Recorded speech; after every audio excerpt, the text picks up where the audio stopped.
तनवीर काज़मी अपने news channel see the world through यानी दुनिया को तनवीर की नज़र से देखें के साथ दोबारा हाजिर है।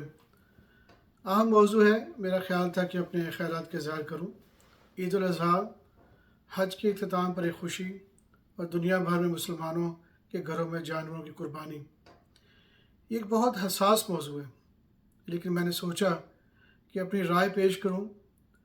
बराए करम इसे ज़ाती न लें और ये सिर्फ़ मेरी राय है। अगर आप किसी बात में इख्तलाफ करते हैं या कुरान से बेहतर मालूमात रखते हैं तो ज़रूर आगाह करें। ईद उल अज़हा के 3 दिनों के दौरान दुनिया भर में अरबों लोग कुछ मुश्किल हालात का सामना करते हैं। लाखों करोड़ों गायें, भैंसें, भेड़ें और बकरियां ज़िबा की जाती हैं।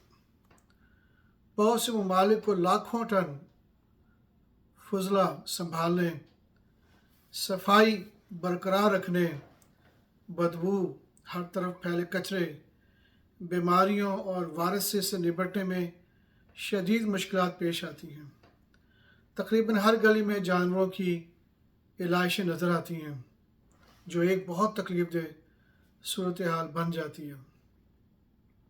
लोग लाखों करोड़ों पाउंड गोश्त गरीबों, भूखे लोगों, रिश्तेदारों और पड़ोसियों में ज़बरदस्ती तकसीम करते हैं। मैंने ख़ुद कई लोगों को शिकायत करते सुना है, हमारे फ्रिज में इतनी जगह ही नहीं है। और कई गरीब लोग जो मजबूर लोग रोड पे रह रहे थे, वो कहने लगे लोग हमें 3 दिन में इतना ज़्यादा गोश्त दे देते हैं कि हम इसे फेंकने पर मजबूर हो जाते हैं। इस शदीद गर्मी में हमारे पास इसे महफूज रखने के लिए की जगह नहीं होती। अफसोसनाक बात यह है कि ये एक स्टेटस सिंबल बन गया है कि कौन ज़्यादा खर्च कर रहा है कुर्बानी में, किसका जानवर ज़्यादा महंगा है।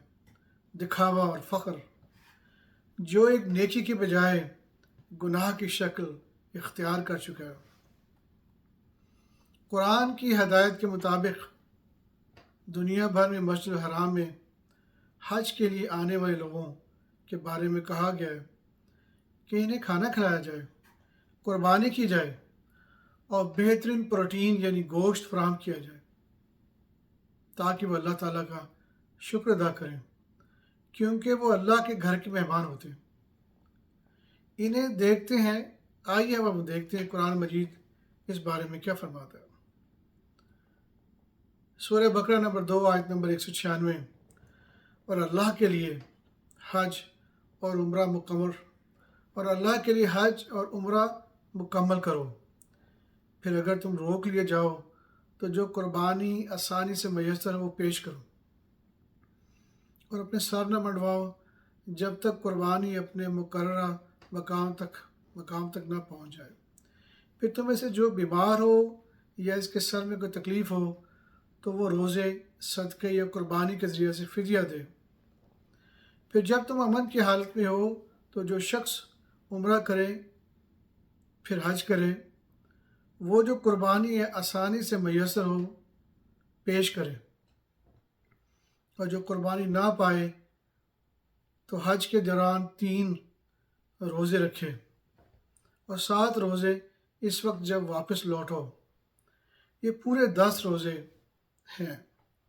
ये हुक्म इस शख्स के बारे में है जिसके घर वाले मस्जिद हराम के करीब ना रहते हों।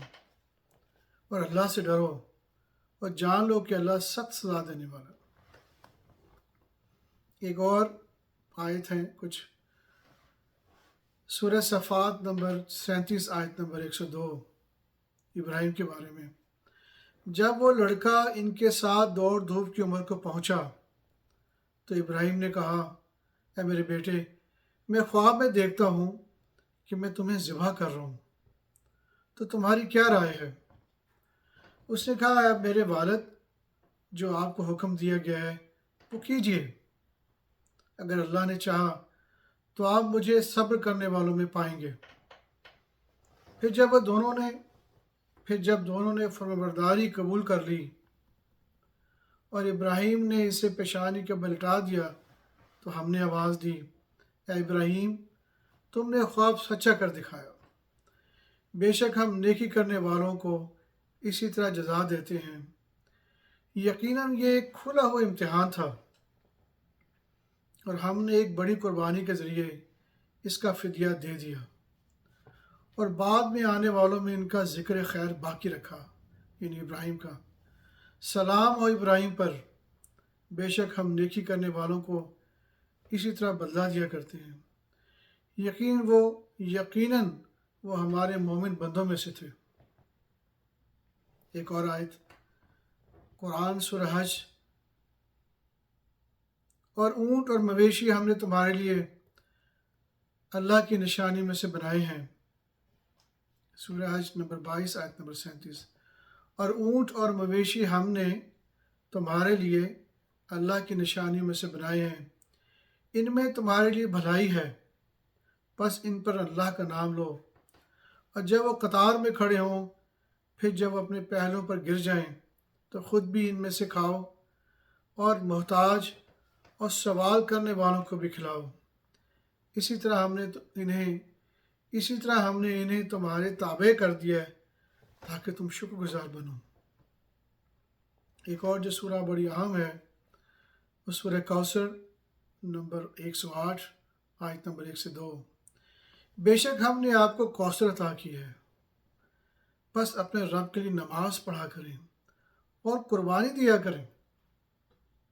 اس سے ظاہر ہوتا ہے کہ ہر ضرورت مند اور بھوکے انسان کی مدد کرنا روز مرہ کا عمل ہونا چاہیے۔ آپ کے رشتہ داروں، پڑوسیوں کا حق ہے کہ انہیں گوشت، پھل، سبزیاں، روٹی اور اللہ کی دی ہوئی نعمتوں میں سے ان کو حصہ دیا جائے۔ یاد رکھیں، یہ عمل صرف سال میں ایک بار نہیں بلکہ روزانہ ہونا چاہیے۔ قربانی کا مجھے قرآن میں یہ بات مشکل محسوس ہوتی ہے کہ دنیا بھر کے ہر گھر پر جانوروں کی قربانی کو لازمی قرار دے دیا گیا ہے۔ یہاں خاص طور پر ان لوگوں کے بارے میں ذکر ہے جو اللہ کے مقدس گھر میں حج کے لیے آتے ہیں کہ انہیں بہترین کھانا اور رہائش فراہم کی جائے۔ لہٰذا اگر آپ قربانی کرنا چاہتے ہیں تو یہ اچھی بات ہے، لیکن یہ دنیا کے کئی حصوں میں ایک مسئلہ بنتا جا رہا ہے۔ میری ذاتی رائے یہ ہے کہ صرف سال میں ایک بار نہیں بلکہ ہر روز بھوکوں کو، غریب رشتہ داروں کو، پڑوسیوں کو کھانا کھلائیں۔ اس طرح وہ اللہ کے شکر گزار ہوں گے، اور بدلے میں اللہ تعالیٰ گاڈ بھگوان آپ کو دنیا میں خوشحالی عطا کروائے، آپ کو دنیا میں خوشحالی عطا کرے گا، اور آخرت میں بے شمار نعمتیں اور جنت کے محلات آپ کے تیار کیے ہوئے ہیں۔ اللہ ہمیں گاڈ کریٹر بھگوان سیدھے راستے کی ہدایت دے تاکہ پوری دنیا میں امن اور خوشحالی قائم ہو جائے، اور ہم ایک قوم اور ایک اللہ کے تحت اکٹھے ہو جائیں۔ گاڈ اللہ بھگوان آپ سب کو خوش رکھے، اپنا خیال رکھیں۔ اللہ حافظ، ٹیک کیئر، بائے۔